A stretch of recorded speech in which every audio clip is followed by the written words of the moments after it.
Friends, welcome to my ध्वजा। ये कितना मजा आता है ना जब भी अपने साथ कोई स्पेशलिस्ट साथ में होते हैं। और आज हमारे साथ है doctor Nimish Lodh. Hi doctor Nimish, welcome to my ध्वजा।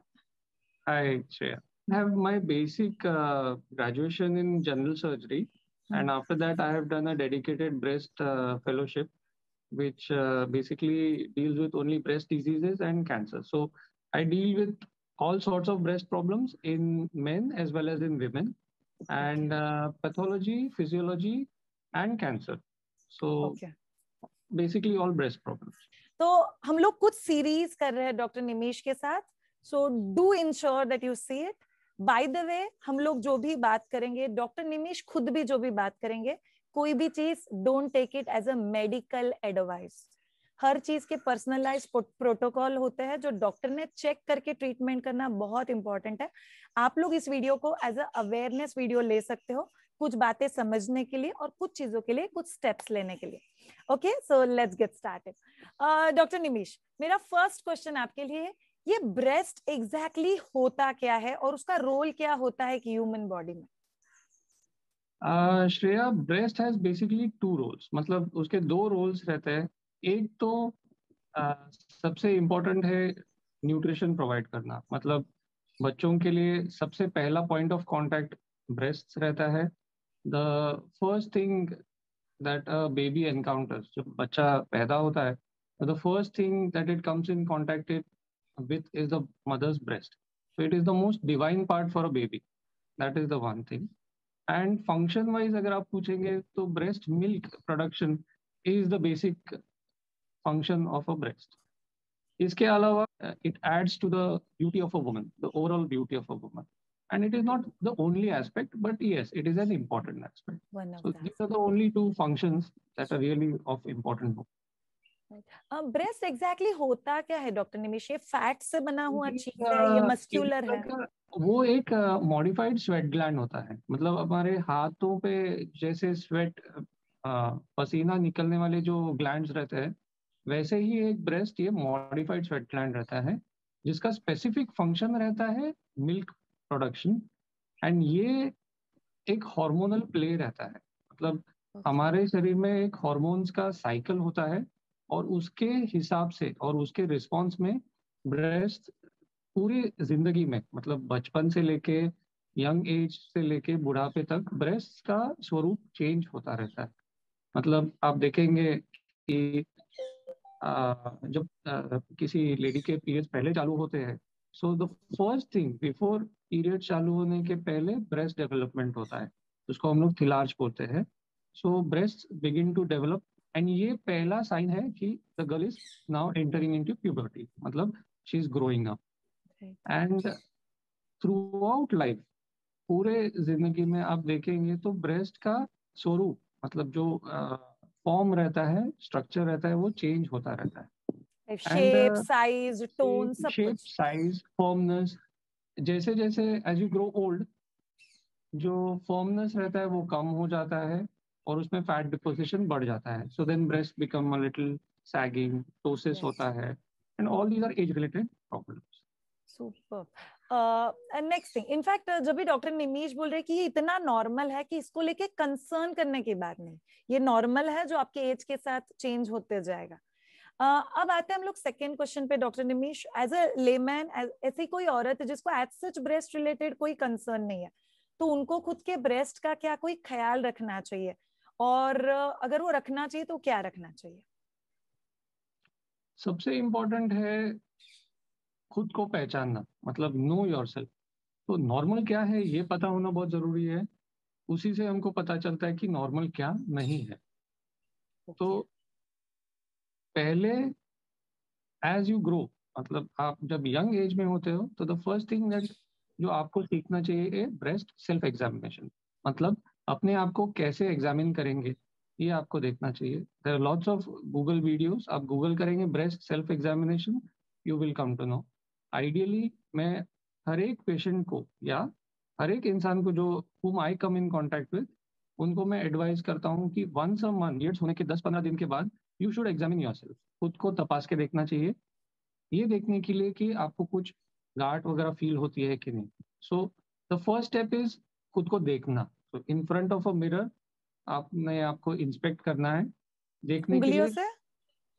सबसे पहले इंस्पेक्ट मतलब देखना है ओके। आईने में। सिमेट्री मतलब दोनों ब्रेस्ट इक्वल है कि नहीं, दोनों निपल्स एक ही पोजीशन में है कि नहीं, निपल्स कोई एक अंदर है या बाहर है। दूसरा, स्किन पे कोई रैश या स्किन पे कोई लंप या कुछ नोड्यूल पॉट ऐसे कुछ दिख रहा है कि नहीं। जस्ट ब्रेस्ट नहीं बट आर्मपिट्स में and about the collarbone area, ये ओके। दोनों एरियाज में भी देखना जरूरी है। ये इंस्पेक्शन हुआ। ओके, फिर बाय द वे आता है फॉर व्यूअर्स, आर्मपिट्स इज बगल का हिस्सा, बगल, बगल ये ब्रेस्ट। हिस्सा, ये हिस्सा और ब्रेस्ट। दूसरा, इंस्पेक्शन के बाद आता है पाल्पेशन मतलब खुद को तपास के देखना। तो always with the flat of your hand against the chest wall, मतलब छाती को ऐसे प्रेस करके देखना है all quadrants of the breast. Okay. इससे हमको पता चलता है कि कोई गांठ है कि नहीं। Because when you feel with your fingers हमको हमेशा नोड्यूलैरिटी ऐसा कुछ लगेगा कि कोई गांठ है। But right. When you press it against the chest wall, मतलब हम लोग जब अपने छाती को प्रेस करते हैं फ्लैट ऑफ द हैंड से, तो that is when you actually make out a lump. कोई भी ओके। लंप रहेगा तो अपने हाथ के और चेस्ट वॉल के बीच में it will roll like a marble. So that is very okay. Important and that is lovely. Something that you can do it yourself at home. Lovely. अगर कोई लंप है and if you have felt it for a long time, तो उसके ऊपर हमको निगरानी रखनी होती है। देखना है कि कोई लंप ग्रो होता है कि नहीं। ओके।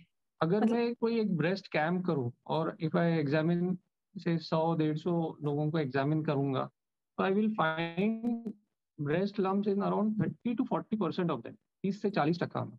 बट इसका मतलब बाप ये रे। नहीं कि हर एक इंसान को तकलीफ है या उसको हर एक इंसान को सर्जरी का जरूरत पड़ेगा। काफी लोगों को बिनाइन मतलब नॉन कैंसरस ब्रेस्ट लम्प्स होते हैं जिनके ऊपर निगरानी रखी जा सकती है। अगर कोई लंप है जो काफी सालों से आपको फील हुआ है, आपका सोनोग्राफी या मैमोग्राफी हो चुका है और उसमें देखा गया है कि वो उसका साइज बड़ा नहीं है, तो most likely this is a non cancer lump, उसके ऊपर ध्यान दे सकते हैं। लेकिन super. After the age of 40, if you have noticed पहली बार कोई लंप फील किया है या जो पहले नहीं था, जो आपको फील नहीं हुआ है, वो लंप आपको टेस्ट कराना जरूरी है। दूसरी बात, कोई भी लंप हो, वो अगर बढ़ रहा है तो उसको टेस्ट कराना बहुत जरूरी है। अंडर बिकॉज मेडिकल मतलब किसी डॉक्टर हाँ, से किसी प्रॉपर डॉक्टर कंसल्ट को करना। दिखाना जरूरी है, सबसे इंपॉर्टेंट चीज है। क्योंकि ग्रोइंग ब्रेस्ट लंप है तो it is a cause for concern, वो चिंताजनक बात है। ओके। और सिर्फ ब्रेस्ट नहीं, आर्मपिट में भी अगर कोई लंप है या कॉलर बोन, ये मतलब ये जो हड्डी है जो ये यहाँ कॉलर पे एरिया लगता है। है। तो हाँ। ये जो बोन है कॉलर बोन, उसके ऊपर अगर फील करना है, यहाँ ओके। पर अगर if you feel something, then you have to evaluate, get it tested. Okay. Very important, very important. मुझे अभी दूसरा पार्ट पूछना है इसी का। डॉक्टर निमिष, मुझे लंप वगैरह कुछ नहीं लग रहा है, बट अगर कोई लड़की है जिसको थोड़ा बहुत पेन फील हो रहा है या हेवीनेस फील हो रहा है, वो टच करती है तो उसको कुछ फील नहीं होता है, बट उसको थोड़ा अनयूजुअल फीलिंग आता है, क्या ये भी एक बार डॉक्टर को दिखाना चाहिए या ये हार्मोन या पीरियड रिलेटेड है, कुछ ऑब्जर्व कर सकता है? बहुत सारे लोगों को ब्रेस्ट पेन होता है। अभी ब्रेस्ट पेन में अगर देखे जाऊं तो नॉन कैंसर पेशेंट्स में almost 60 to 70% patients come with breast pain. Oh. और इन लोगों में ऑलमोस्ट 90% ऐसे लोगों में ब्रेस्ट कैंसर नहीं होता है। It is a very small minority जिनमें ब्रेस्ट कैंसर है और ब्रेस्ट पेन है जो पाए जाते हैं। ज्यादातर लोग जिनको ब्रेस्ट पेन होता है, उनमें से मैक्सिमम लोगों को ब्रेस्ट कैंसर नहीं होता है।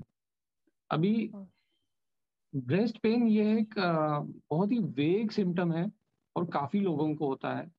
द प्रॉब्लम इज उसका न्यूसेंस वैल्यू, मतलब उससे तकलीफ मानसिक ज्यादा होती है। मतलब it gives you a lot of mental stress. लेकिन शारीरिक अगर प्रॉब्लम देखा जाए तो कुछ नहीं रहता है। मतलब काफी बार हम लोग जब एग्जामिनेशन करते हैं, तपास के देखते हैं, तो उसके साथ कोई गांठ नहीं लगती है। लेकिन उसके बावजूद भी काफी लोगों को ब्रेस्ट डिस्कम्फर्ट मतलब तकलीफ होती है। खास करके पीरियड्स के पहले हैवीनेस होता है, यू फील वेरी स्टफी और डिस्कम्फर्ट होता है। काफी लोगों का पीरियड के बाद ये डिस्कम्फर्ट कम हो जाता है, कुछ लोगों का परसिस्ट होता है। तो ये जो रहता है, ये जो साइकिल के साथ पेन होता है, इसको हम लोग साइक्लिकल ब्रेस्ट पेन या साइक्लिकल मेस्टाल्जिया बोलते हैं।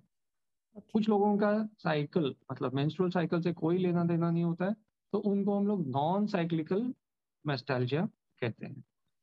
अभी ये प्रॉब्लम मैं सारे एज ग्रुप्स में देखता हूँ, मतलब पिछले 5 सालों में I am seeing it more in younger people. और ये सारे पेशेंट्स में एक कॉमन अंडरलाइंग प्रॉब्लम रहता है, स्ट्रेस। मतलब मोस्ट जो लेडीज आते हैं with breast pen, most of them have a lot of underlying stress. The stress may be work related, stress may be any personal life related, or it may be basically you're an education, I mean, you're a student, you're learning or you're preparing for exams, or you're an executive, high profile job है, high pressure job है। काफी लोगों में ये trigger factor पाया जाता है। And stress basically हम लोग वे नहीं कर सकते, कितना किलो स्ट्रेस है हम लोग बोल नहीं सकते। सो दैट इज अ प्रॉब्लम कि इन स्पाइट ऑफ दैट हम लोग क्वांटिफाई नहीं कर सकते, but that is one very important factor. And stress relief कैसे करना है, ultimately that you have to find a solution for yourself. Medicines, there are some medicines, but medicines का role बहुत लिमिटेड है। सो ये मैं बोल रहा हूँ, this is at the end of my examination. मतलब कोई भी पेशेंट अगर आता है ब्रेस्ट पेन लेके, तो पहले हम लोग स्टैंडर्ड इवेल्युएशन करते ही है हर एक पेशेंट का। मतलब क्लिनिकल एग्जामिनेशन तपास के देखते हैं, फिर उनका अगर एज 40 से कम है तो गेट एन अल्ट्रासाउंड डन। अगर 40 से ज्यादा है तो हम लोग ब्रेस्ट अल्ट्रासाउंड विद मैमोग्राम करते हैं, और इसमें सब रिपोर्ट्स अगर नॉर्मल है तो then we call it as breast pain, and then we treat it along these lines. But then history taking, जब हम लोग पूछते हैं किसी को क्या प्रॉब्लम है, कब से है, so this is something that we find एक कॉमन धागा है ये। काफी लोगों में stress is something that aggravates it, and stress in fact brings it up. There are so many patients who will come to me who have never had breast pain ever, and all of a sudden it started. तो इसीलिए वो घबरा जाता है कि ये इतने साल तो कभी नहीं था, and then अचानक क्यों आ गया। So ये ट्रिगर है, but then we don't know exactly why it happens. Medicine में एडमिट करना कि हमें पता नहीं है, ये सबसे इम्पोर्टेंट बात है। And it is sometimes important to know for the patient कि बाबा सबको कुछ नहीं, मतलब सबको सब कुछ नहीं पता होता है। There are things that we don't know, or might be there are things for which there is no treatment as such yet. There is no treatment. Sometimes you have to accept it, but then acceptance कि बाबा there is nothing wrong with you is sometimes part of the treatment. It really helps you. It makes you more peaceful. That we cannot say. Yeah. Right. I think something beautiful that he said just now, जो मेरे next question का भी जवाब हो जाता है, कि क्या basic care female ने लेना चाहिए। I think एक डॉक्टर निमिष ने बताया, be aware about your body, self examine करते रहो, अगर आपको unusual कुछ लगता है तो डॉक्टर के पास जाओ, और चौथा चीज अपना लाइफस्टाइल हेल्दी, स्ट्रेस फ्री और बेसिकली पीसफुल और खुश रहने की कोशिश करो। So that I think ये बहुत easy way है खुद का ख्याल रखने के लिए। Important to find happiness in the small things in life. That makes a huge difference. Thank you so much, Dr. Nimish, for this wonderful answer. Thank you so much, all of you guys. Do see the entire series. We are doing part 2 about the breast care in men. Are there any concern that guys also go through, and what can be the solutions for this? See you all in the next part. Thank you so much, and bye. Bye. Thank you. Thanks, Shreya.